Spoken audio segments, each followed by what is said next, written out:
वो भी 6 बजे के बाद, क्योंकि 6 बजे के बाद तुरंत अंधेरा हो जाता है।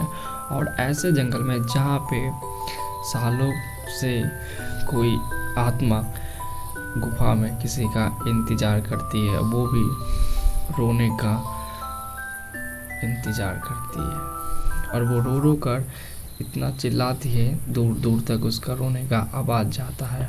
और उसकी आहट से सुनकर यहाँ के आसपास वाले लोग यहाँ रहना छोड़ दिए हैं, क्योंकि कुछ लोग आदिवासी लोग यहाँ पे रहा करते थे, लेकिन वो भी इस जगह को छोड़कर चले गए हैं। और मैं उन्हीं को ढूंढने के लिए आ चुका हूँ इस जंगल में, क्योंकि कुछ ही पल में अंधेरा होने वाला था और मैं आगे बढ़ रहा था, क्योंकि जब तक वो रोने का आवाज़ नहीं आता तब तक मैं पता नहीं चलेगा कि वो कहाँ है।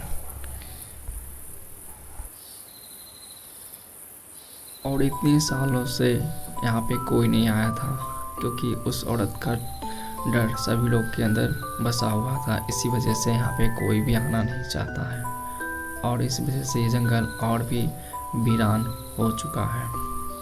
लेकिन अभी शाम ढलने में थोड़ा वक्त है, क्योंकि नीचे पूरा अंधेरा है और ऊपर में रोशनी है। लेकिन कुछ ही पल में अंधेरा हो जाता है और मैं अपना फ्लैक्स चलाकर आगे जाता हूँ कि बहुत जल्द मुझे यहाँ से निकलना होगा और वो गुफा के पास पहुँचना होगा। मुझे पता है कि मैं गुफा के आसपास ही हूँ और अंधेरा ढलता ही जा रहा है। काफ़ी स्नेक यहाँ पे आवाज़ निकाल रहे हैं और कुछ जंगली जानवर का भी आवाज़ आने लगा है, इसलिए मुझे यहाँ से जल्दी निकलना होगा और उस गुफा के पास पहुँचना होगा, क्योंकि आसपास स्नेक भरे पड़े हैं और यहाँ पे जहरीले बिच्छू भी हैं जो मुझे दिखाई दे रहा है। इसलिए मुझे थोड़ा अच्छे से चलना होगा, नहीं तो वो काट लिया तो काफ़ी दर्द होगा। इसलिए अंधेरा तो हो चुका है और यहाँ पे ज़्यादा मुझे डर लग रहा था, इसलिए मैं अपना फ्लैक्स चलाता हूँ।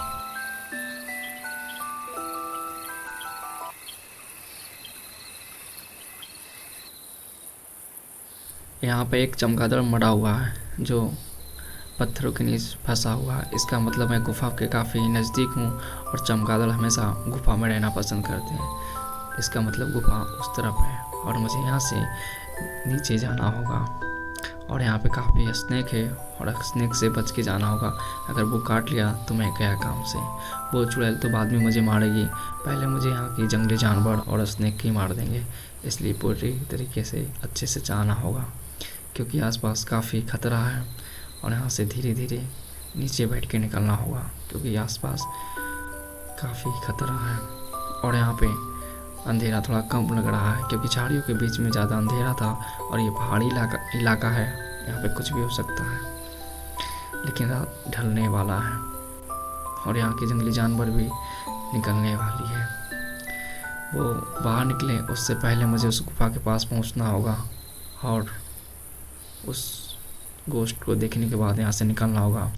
तभी तो प्रूफ होगा कि वो यहाँ है या नहीं, या मनगढ़ंत कहानियाँ हैं। लेकिन अगर मनगढ़ंत कहानी होता तो वो सब अपना तबीला कभी छोड़कर नहीं जाते, और इतनी अच्छी जंगल कोई छोड़कर जाना बिल्कुल नहीं चाहेगा, क्योंकि बगल में झील है और ये पहाड़ी इलाका है, काफ़ी रहने के लिए बेस्ट जगह है आदिवासी के लिए।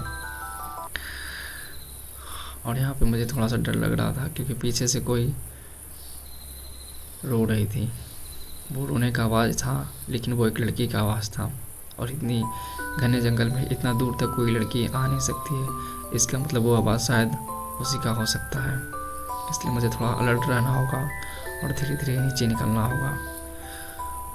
चाहे कुछ भी हो जाए, मैं यहाँ से निकल कर आऊँगा। ऊपर से तो नीचे आ गया था, लेकिन यहाँ पे कुछ गड़बड़ है।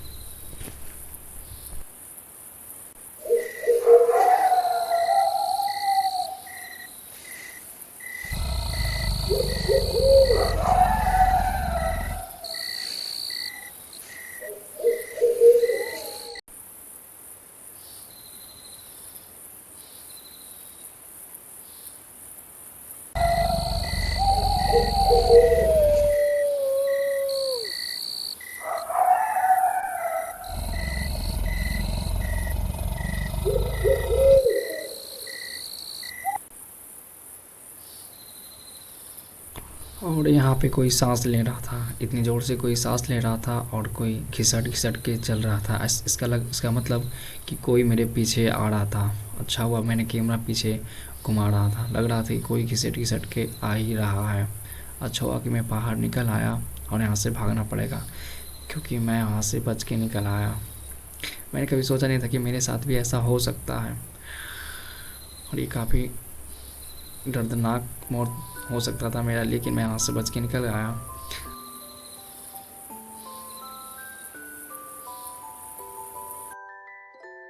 अब मैं मिलूँगा आपको अगले वीडियो में, और मैं जाऊँगा उस गुफ़ा के पास और बताऊँगा कि वो किसकी आत्मा है और वो गुफ़ा में किसका इंतज़ार कर रही है। बाय बाय, अगले पार्ट में मिलूँगा।